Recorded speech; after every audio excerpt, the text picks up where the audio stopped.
Olá, bem-vindos ao Seminário Teológico Talmid. Estamos hoje dia, mais uma vez, aqui para a nossa classe de liderazgo cristiano e bíblico. E enfatizamos que este estudo que estamos tendo é basado em lo livro do pastor Eddie e Delfonso, e o ênfase não é los métodos y los principios de liderazgo que encontramos en muchos libros y que son muchas veces basados en principios seculares, administrativos, empresariales. Estamos nos fijando em lo que a Bíblia nos ensina e os princípios que sacamos da Bíblia. Por isso, este estudo está basado em Hechos, capítulo 27, e em la segunda carta de Pablo a los Coríntios. Vamos começar nossa classe de hoje dia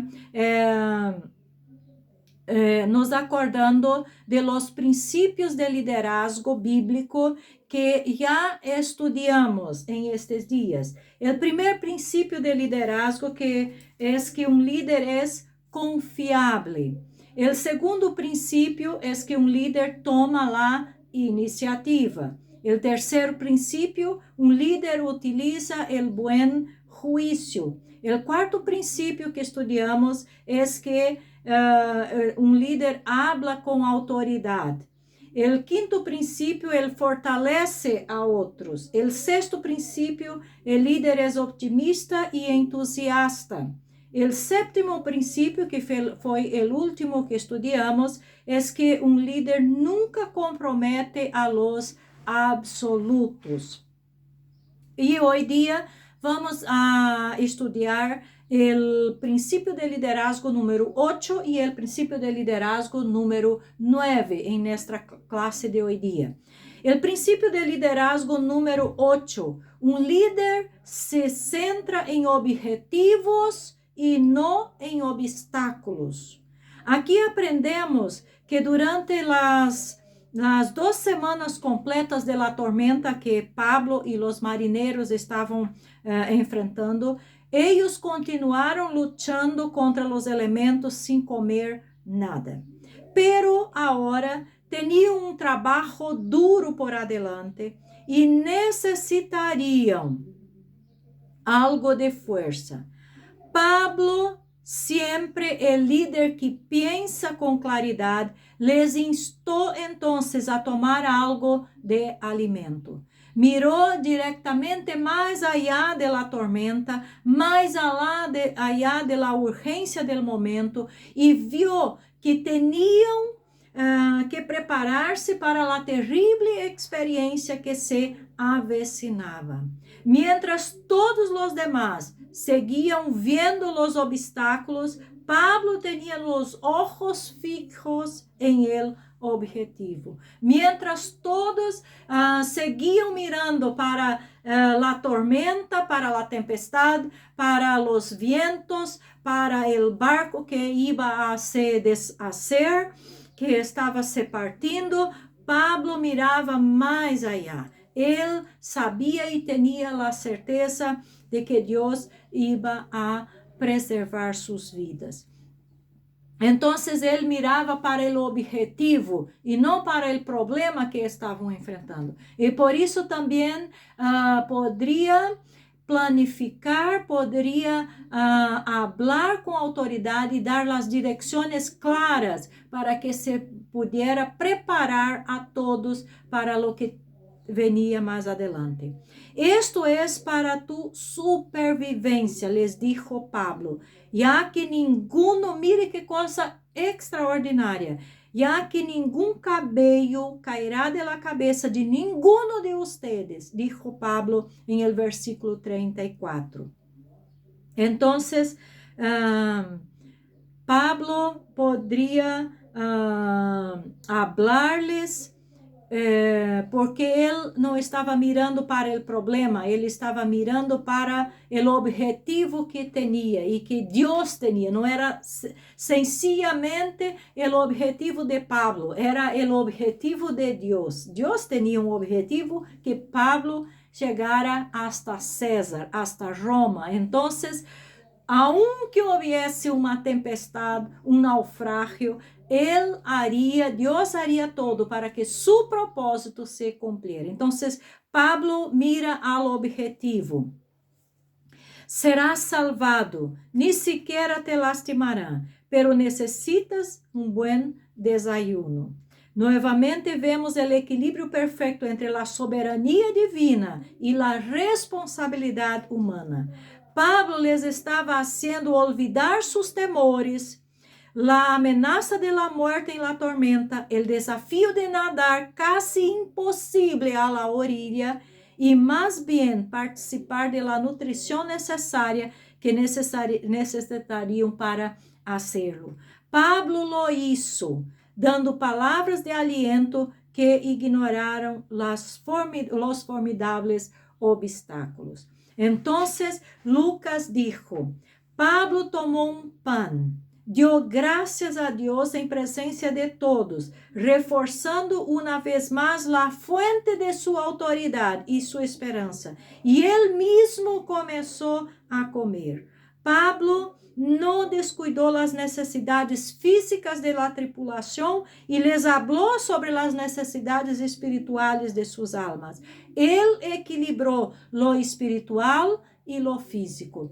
¿Se acuerdan que anteriormente nosotros hablamos que él equilibró la soberanía de Dios y la responsabilidad humana? Una cosa no anula la otra. Dios es soberano, pero el hombre tiene una responsabilidad que cumplir bajo la soberanía de Dios. Así también en este momento, Pablo equilibró el espiritual con el físico. Había una demanda espiritual, pero había una necesidad de fortalecimiento físico también para que el espiritual pudiera ser alcanzado. Entonces, él equilibró el espiritual y lo físico. Luego, él mismo comenzó a comer, convirtiéndose en un ejemplo para todos. Entonces, Pablo no miró para el obstáculo que tenía. Pablo no se fijó en cuán grande era el problema. Él se fijó en lo que Dios había dicho y lo que Dios había prometido y en la solución del problema. ¿Cómo podrían hacer para lograr alcanzar a la orilla una vez que Dios había prometido que todos se salvarían? El barco se quebraría, la carga se perdería, pero las vidas no se perderían. Entonces, él miró para la solución del problema y no para los obstáculos. Y este contexto, cuando Pablo les animó a comer y él mismo, dando gracias, tomó y empezó a comer, convirtióse en un ejemplo para todos. Y aquí está entonces el principio noveno de liderazgo. Principio de liderazgo número 9. Un líder consigue por el ejemplo. El líder es el ejemplo para su gente. Observe el efecto. En Hechos capítulo 27, versículo 36, nosotros podemos leer. Entonces todos, teniendo ya buen ánimo, tomaron también alimento. Mire qué grande, qué tan grande fue la influencia de Pablo, el ejemplo de Pablo, la autoridad de Pablo hasta aquellos hombres. Entonces todos, teniendo ya buen ánimo, tomaron también alimento. El coraje de Pablo se volvió contagioso. Todos participaram del refrigerio retrasado e tuvo el efecto deseado. Todos começaram a sentir-se mejor, más fuertes y más esperanzados. Y luego todas las manos se pusieron a trabajar. Tal vez hicieron un conteo durante el desayuno para verificar el número exacto de personas a bordo. Esto sería esencial más adelante, cuando se reagruparon en tierra, para asegurarse de que todos de hecho hayan sobrevivido. Luego se pusieron a trabajar en una tarea final. El barco debía ser lo más ligero posible cuando lo encallaron. En Hechos 27, versículo 38 nos dice, una vez saciados, aligeraron la nave arrojando el trigo al mar. El resto de la carga que había servido como lastre hasta ahora foi hecho de objeto de desecho. Por lo tanto, para el propietario y la tripulación de la nave, todas las esperanzas de salvar cualquier cosa, menos sus vidas, se habían ido. La profecía se estaba cumpliendo al pie de la letra. A la luz del día finalmente se rompió. Y en Hechos 27, versículo 39 y versículo 40, nosotros podemos leer. Cuando se hizo de día, no reconocían la tierra, pero podían distinguir una bahía que tenía playa y decidieron lanzar la nave hacia ella. Y si les era posible, y cortando las anclas, las dejaron en el mar, aflojando al mismo tiempo las amarras de los timones, y izando las velas de proa al viento, se dirigieron hacia la playa. De la mano de la providencia soberana de Dios, su curso los había llevado a un lugar propicio, uno de los pocos lugares en la vasta extensión del Mediterráneo donde podrían intentar varar un barco de cereales tan masivo. Não era um acantilado rocoso ou uma costa escarpada, sino uma baía com playa. Incluso em este detalhe, aqueles marinheiros certamente puderam ver a mano de Deus, a soberana mano de Deus conduzindo todas as coisas. Não tinham ideia de lo que vendria. Iban a uma parede virtual. En Hechos 27, versículo 41 está escrito, pero chocando contra un escollo donde se encontram dos corrientes, encallaron la nave. La proa se clavó y quedó inmóvil, pero la popa se rompía por la fuerza de las olas. El barco quedó varado a cierta distancia de la costa. Los vientos furiosos y las olas continuaram golpeando hasta que os pedaços del barco em desintegração flotavam por todas partes. Estava claro que a bordo não tinha outra opção que nadar a la seguridade. Em esse momento, miren, os soldados se dieron cuenta de que iba a estar com cada homem bajo su custódia. Não iam a entrar em essas furiosas águas encadenados a los prisioneiros. Eles eram responsáveis. Ninguno poderia perder-se, senão eles tinham que responder com suas próprias vidas. Então, e em uma situação tão caótica de vida e morte, seria praticamente impossível hacer um seguimento de los prisioneiros que nadam livres. Pero como notamos em el capítulo 1, se um soldado romano perdia um prisioneiro, pagava com sua vida. Então, idearam um plano para massacrar a Pablo e al resto de los prisioneiros para garantizar que não escaparam. Aún assim, não estavam creyendo no que Pablo havia anunciado e que Deus havia dito. Então, Lucas escreveu em Hechos 27, versículo 42 e 44. E o plano de los soldados era matar a los presos para que ninguno de ellos escapara a nado. Pero el centurión, queriendo salvar a Pablo, impediu su propósito e ordenou que los que pudieron nadar se arrojaron primero por la borda y llegaron a tierra, y que los demás siguieron, algunos en tablones y otros en diferentes objetos de la nave. Y así sucedió que todos llegaron salvos a tierra. como el sabio liderazgo de Pablo no solo había hecho querer a Julio, sino que también lo había hecho indispensable, el centurión detuvo el plan de sus soldados de matar a los prisioneros. En diferentes circunstâncias, bien podría haber autorizado la matança. Era, después de todo, desde la perspectiva de la sabiduría humana, lo prudente a hacer. Pero el centurión, queriendo salvar a Pablo, dijo la Biblia, es de extrañar por qué.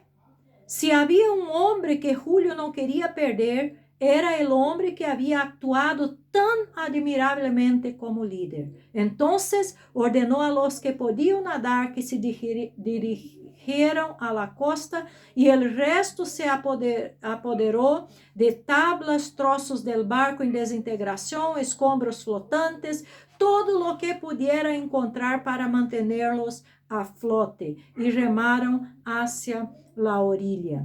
Imagine 276 personas que se zambullen en las olas lo suficientemente poderosas como para destruir un enorme buque de carga y que cada uno de ellos llegue a la costa con seguridad. Las probabilidades en contra son astronómicas, pero eso es exactamente lo que pasó. 276 personas saltaram al agua e 276 personas se encontraram em la orilla. El triunfo de Pablo foi el triunfo de um grande liderazgo. Probado em el crisol de la crisis, dio um passo al frente e mostrou como atua um verdadeiro líder. Ele foi decisivo, ele estava decidido, ele era claro e equilibrado. Ele tomou o controle quando as coisas estavam fora de controle. E Deus honrou seus esforços com um êxito increíble.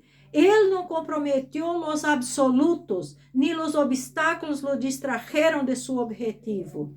E ele liderou com el exemplo. Em circunstâncias menores, em las que aqueles homens haviam sido abandonados, Pablo se hizo cargo e se convertiu em um exemplo para todos os chamados a ser líderes.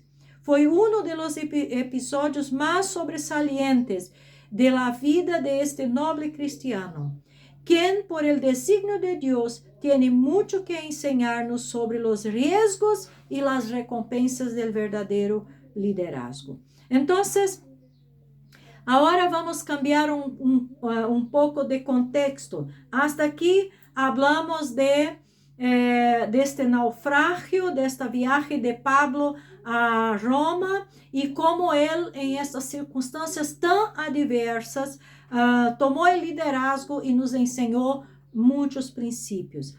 Vamos agora a Hechos capítulo 18, que conta a história de como Pablo se fundou a la igreja de Corinto. Vamos agora ao contexto de la igreja de Corinto. Quando Pablo chegou a Corinto, se encontrou com Priscila e Aquila, e por casualidade estavam capacitados em el mesmo ofício que el de Pablo, a ser tiendas. Hechos capítulo 18, del versículo 2 hasta el versículo 8, nosotros vamos a encontrar algunas descripciones, explicaciones de cómo esto sucedió. E se encontrou com um judío que se chamava Aquila, natural del Ponto, quien acabava de chegar de Itália com Priscila, sua mulher, pois Cláudio havia ordenado a todos os judíos que salieron de Roma. Foi a eles e como ele era del mesmo ofício, se quedou com eles e trabalhavam juntos, pois o ofício de eles era hacer tiendas. Versículo 4. E discutia em la sinagoga todos os dias de repouso e tratava de persuadir a judíos e a griegos.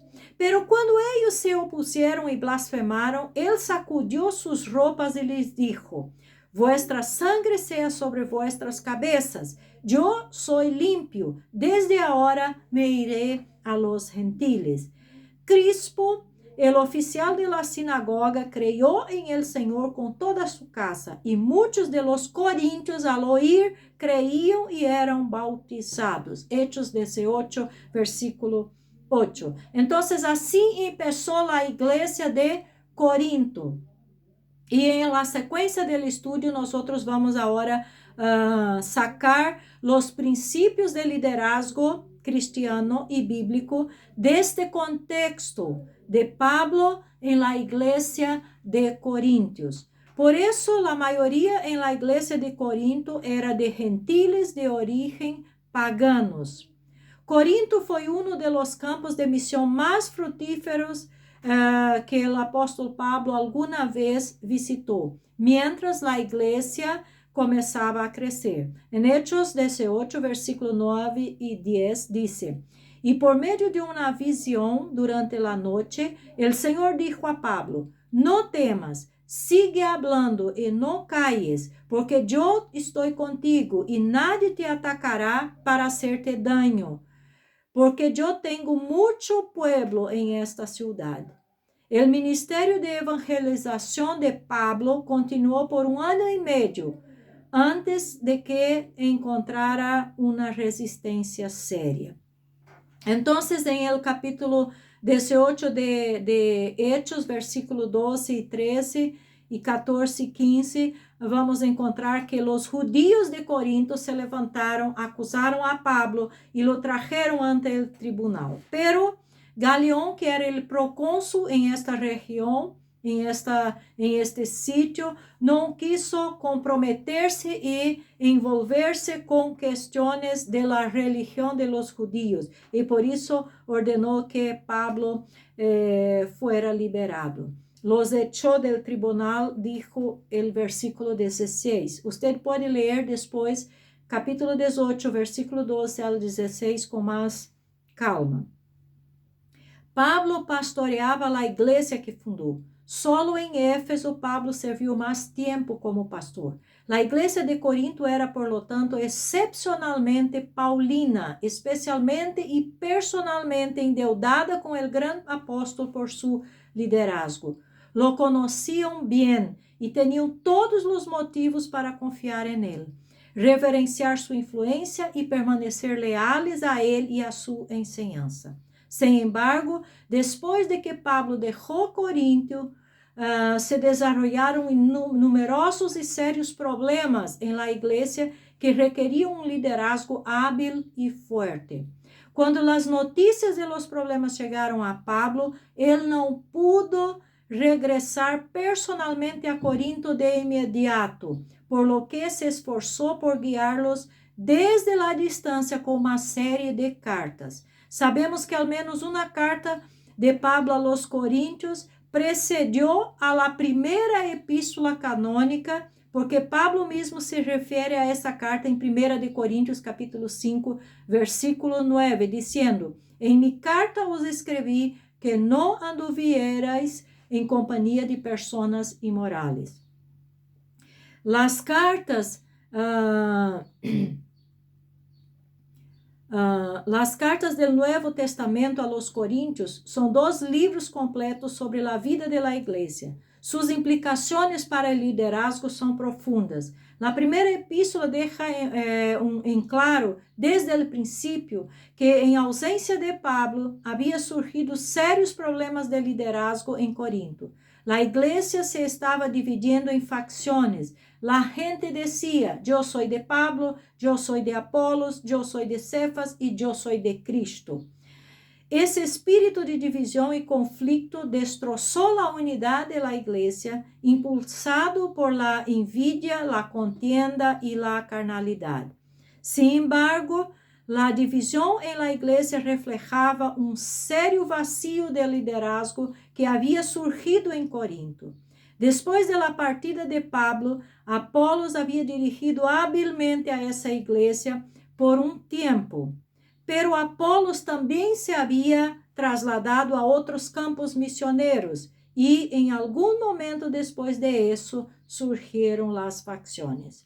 Es obvio que desde la primera epístola de Pablo a los Corintios, que sus conflictos internos y otros problemas se debieron a una falta de liderazgo sabio y piadoso en la estela de la partida de Pablo y Apolos. Los creyentes corintios estavam tolerando a imoralidade em meio de ellos. Los creyentes estavam demandando a outros cristianos em tribunales seculares. La gente en la iglesia estava coqueteando com a idolatria, interrompiendo la mesa del Senhor e abusando de sus dones espirituales. Además de eso, alguém em meio de ellos estava começando a hacer perguntas sobre a autoridade apostólica de Pablo.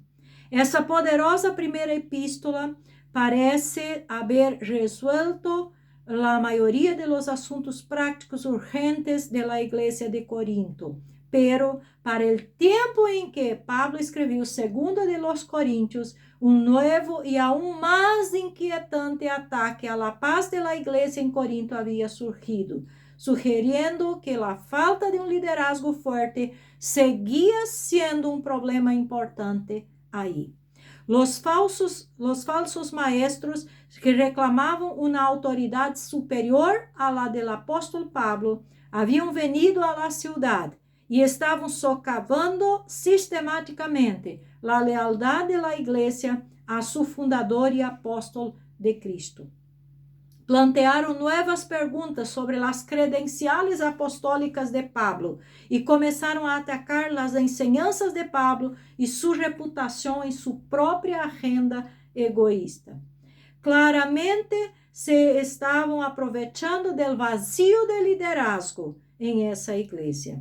Del texto se desprende que Pablo sabia que todavia quedava muito que fazer para eliminar a confusão que os falsos maestros haviam sembrado em Corinto. Necessitava defender seu próprio apostolado e necessitava lidiar com um vazio de liderazgo que havia generado tantas dificuldades para a comunhão coríntia. Pablo era leal a la igreja de Corinto e queria que eles também fueran leales a ele. Assim, en el tono de la sustancia de esta gran epístola, surge entonces el 10º principio vital de liderazgo que vamos a hablar en otra clase. Que Dios esté bendecindo-os e hasta pronto.